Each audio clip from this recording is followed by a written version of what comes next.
히브리서 11장 12절에서 19절 가나안 땅에서 매장지를 구하는 아브라함. 이러므로 죽은 자와 같은 한 사람으로 말미암아 하늘의 허다한 별과 또 해변의 무수한 모래와 같이 많은 후손이 생육하였느니라. 이 사람들은 다 믿음을 따라 죽었으며 약속을 받지 못하였으되 그것들을 멀리서 보고 환영하며 또 땅에서는 외국인과 나그네임을 증언하였으니 그들이 이같이 말하는 것은 자기들이 본향 찾는 자임을 나타냄이라. 그들이 나온 바 본향을 생각하였더라면 돌아갈 기회가 있었으려니와 그들이 이제는 더 나은 본향을 사모하니 곧 하늘에 있는 것이라. 이러므로 하나님이 그들의 하나님이라 일컬음 받으심을 부끄러워하지 아니하시고 그들을 위하여 한 성을 예비하셨느니라. 아브라함은 시험을 받을 때에 믿음으로 이삭을 드렸으니 그는 약속들을 받은 자로되 그 외아들을 드렸느니라. 그에게 이미 말씀하시기를 내 자손이라 칭할 자는 이삭으로 말미암이라 하셨으니 그가 하나님이 능히 이삭을 죽은 자 가운데서 다시 살리실 줄로 생각한지라.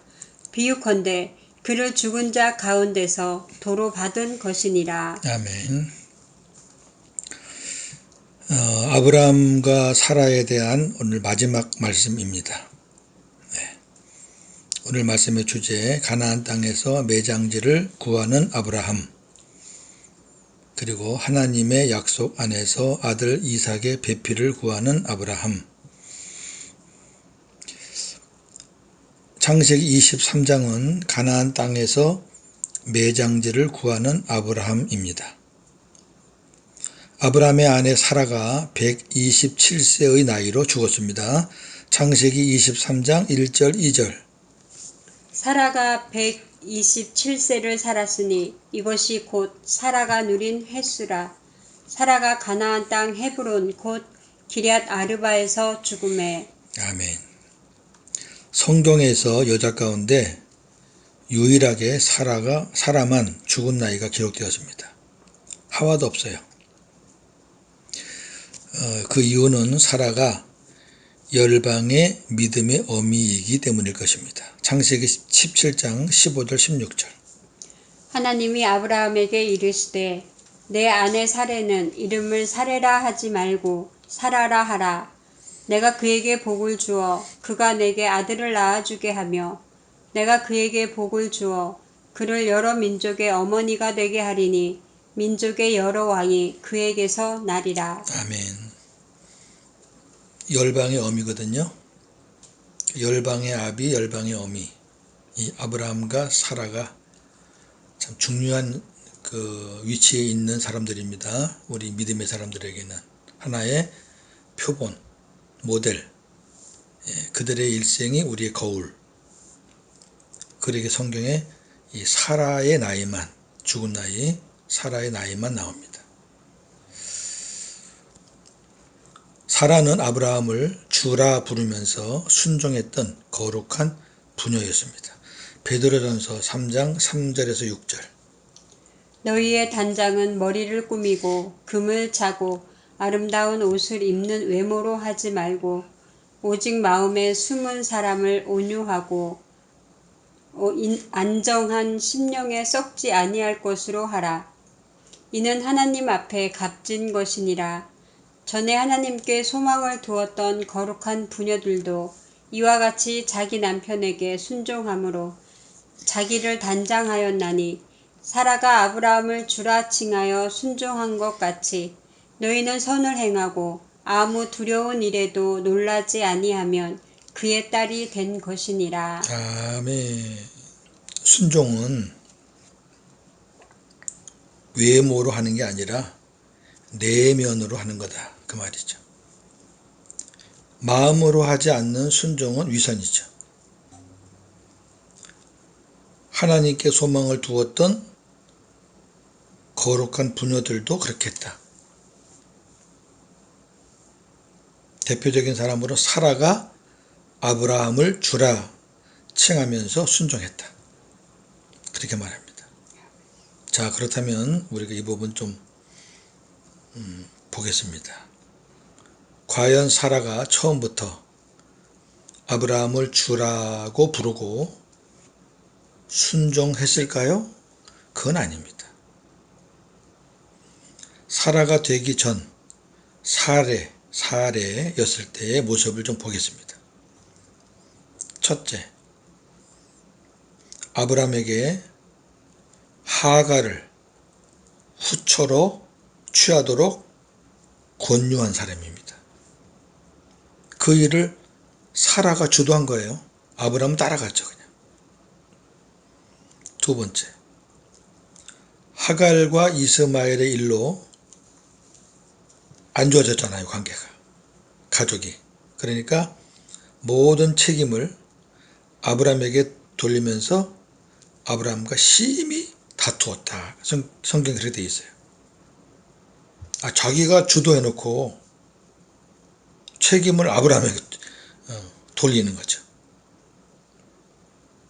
전형적인 그런 가족의 일이에요.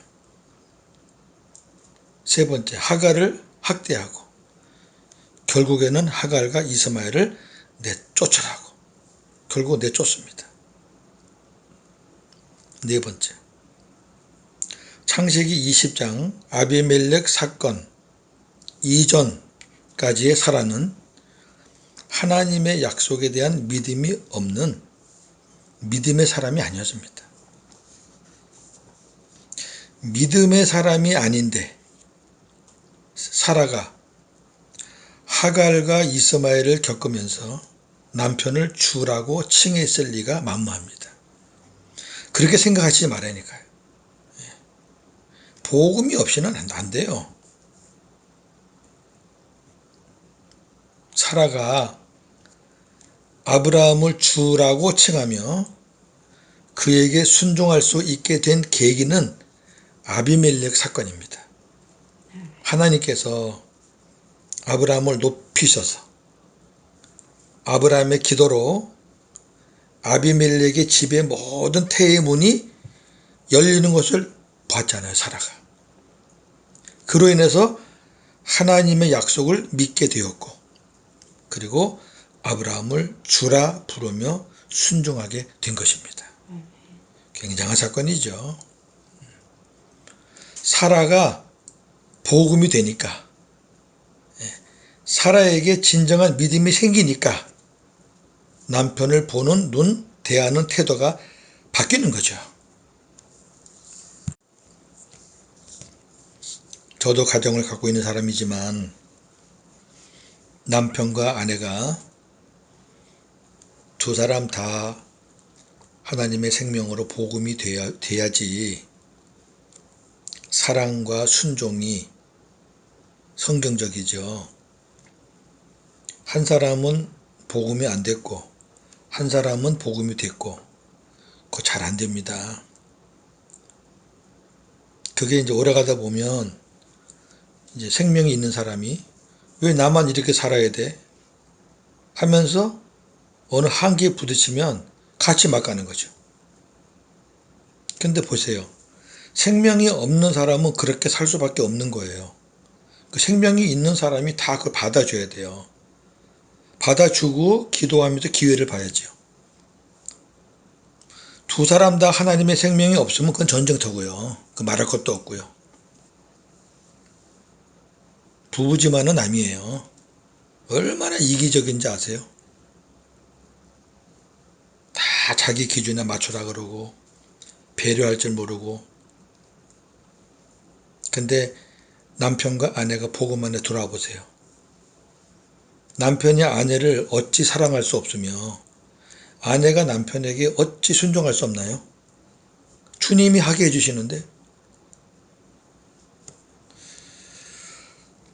자, 그 다음 봅니다. 아브라함은 가나안 땅 해쪽 헤브론 기럇 아르바라고도 합니다. 그 땅을 매장지로 구입을 합니다. 창세기 23장 16절에서 18절.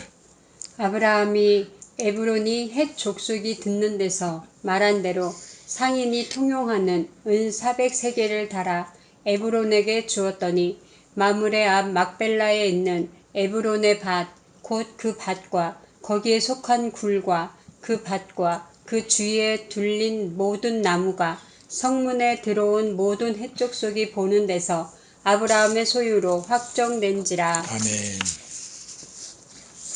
헷 족속들과 땅 주인 에브론이 아브라함에게 매장지를 무료로 주겠다고 거듭 제안했지만 아브라함은 수차례 몸을 굽히며 땅값을 지불하고 막벨라 굴을 매입하였습니다.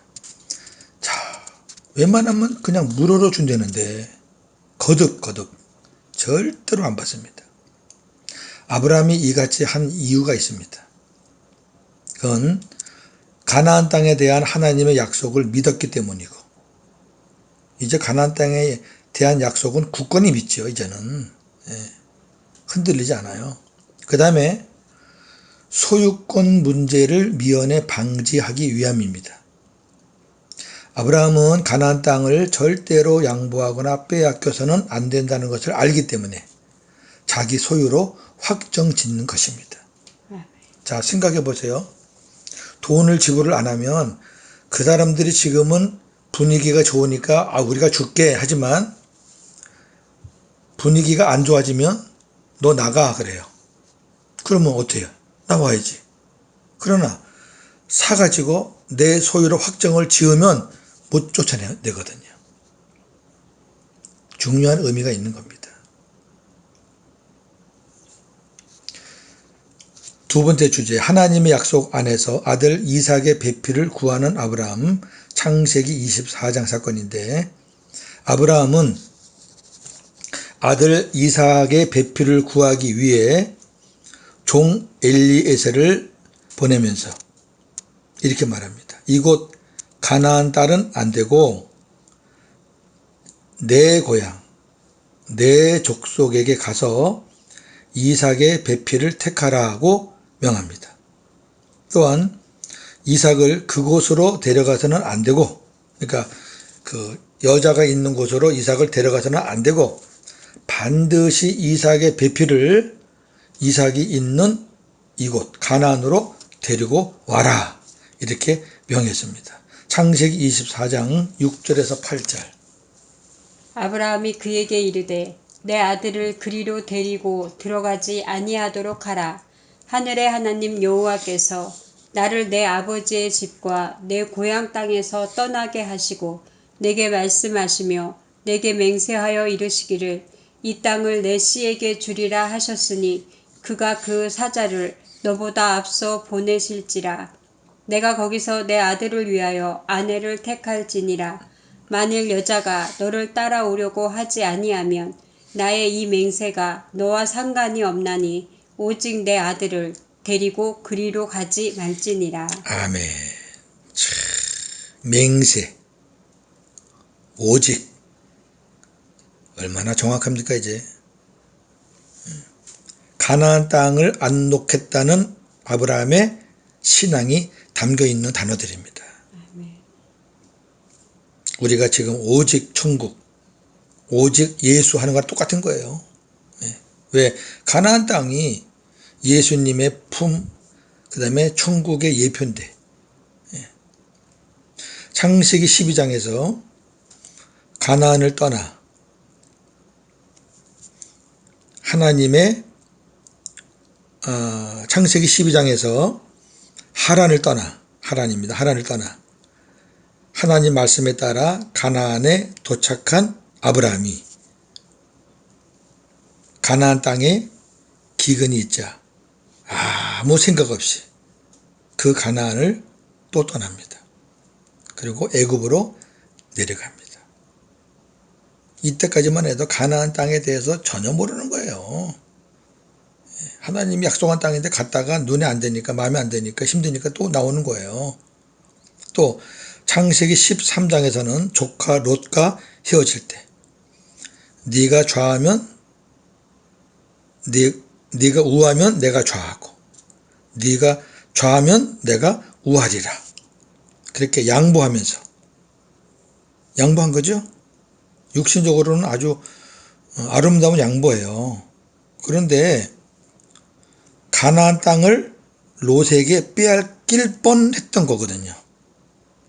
그렇잖아요. 롯이 먼저 가나안을 선택하면 뺏기는 거죠. 그럼 하나님의 약속은 뭐가 돼요?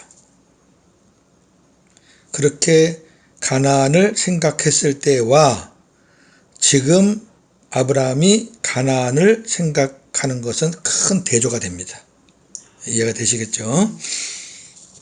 자, 창세기 25장에는 세 번째 주제, 후초를 통해서 여러 자식을 낳은 후, 그 다음에 매장되는 아브라함이 죽습니다. 아브라함은 후초 그두라를 얻어서 시므란, 욕산, 무단, 미디안, 이스박, 수아 등 서자를 낳았습니다. 창세기 25장 5절 6절. 아브라함이 이삭에게 자기의 모든 소유를 주었고 자기 서자들에게도 재산을 주어 자기 생전에 그들로 하여금 자기 아들 이삭을 떠나 동방 곧 동쪽 땅으로 가게 하였더라. 아멘.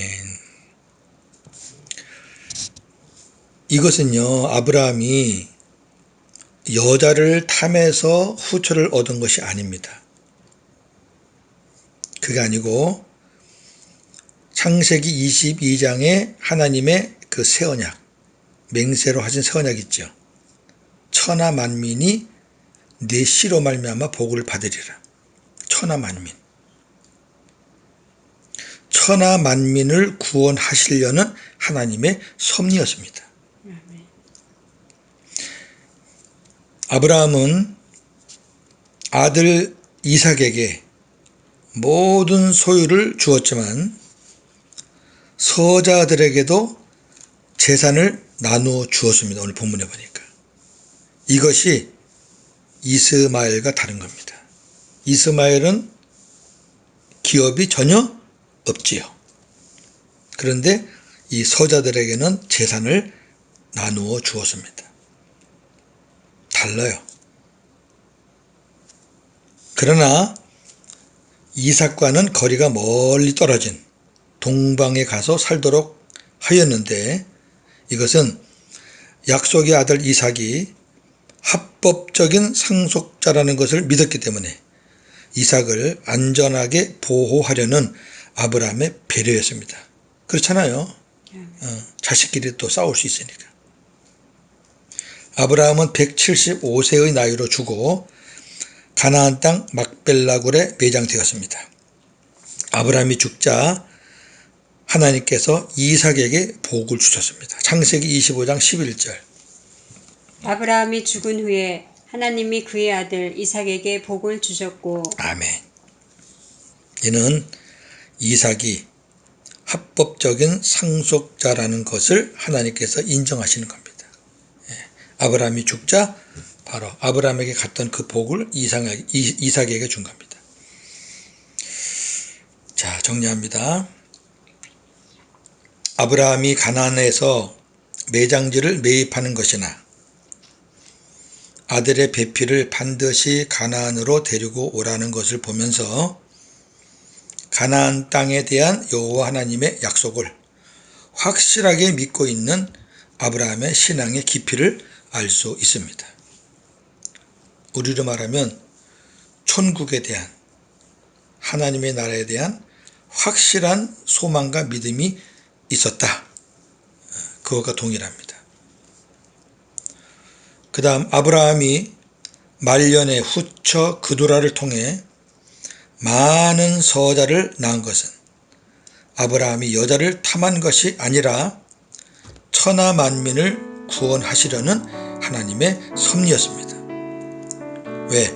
하나님의 구원은 특정한 자들, 이스라엘 백성들, 유대인들만 위한 것이 아니고 온 인류를 위한 것이기 때문입니다. 자, 오늘로서 믿음의 선조 아브라함에 대한 또 사라에 대한 강해를 마치겠습니다. 오늘도 복음으로 승리하시는 저와 여러분 되기를 주님의 이름으로 축원합니다. 아멘. 하나님 아버지 감사합니다.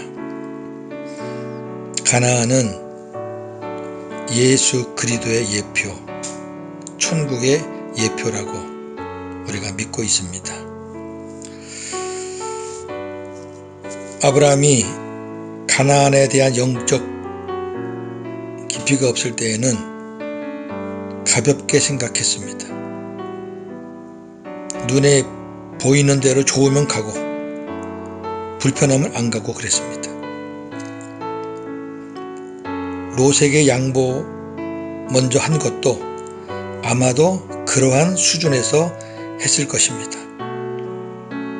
그러나 하나님은 아브라함에게 가나안을 선택하게 하셨고 또 어떠한 과정을 거쳐서라도 가나안에 도착해서 살게 하셨습니다. 신앙이 성숙한 아브라함은 가나안이 얼마나 중요한 땅이고 그 가나안이 하나님의 큰 복을 상징하는 장차 이루어질 새 언약의 복음에서 얼마나 귀하다는 것을 깨닫고 나서 이제는 가나안을 결코 양보하거나 놓지 않으려는 아브라함의 믿음을 볼 수가 있습니다. 그리고 하나님께서 예수 그리스도로 말미암아 천하 만민이 복을 받게 된다는 그 약속을 이루시려고 하나님이 아브라함에게 후처를 주시고 많은 서자들을 낳게 하셨습니다. 그리고 그들에게 기업도 나누어 주셨습니다. 하나님의 은혜요 섭리입니다. 그 덕분에 우리도 구원받게 되었습니다. 감사합니다. 아브라함의 일생을 통해서 우리의 삶을 거울로 비춰보며 대조해보며 우리도 하나님의 손에 붙잡혀서 아브라함처럼 큰 믿음의 사람이 되기를 이 아침에도 소망해 봅니다. 오늘도 복음으로 승리하는 하루가 되게 하여 주시옵소서. 예수님의 이름으로 기도하옵나이다. 아멘.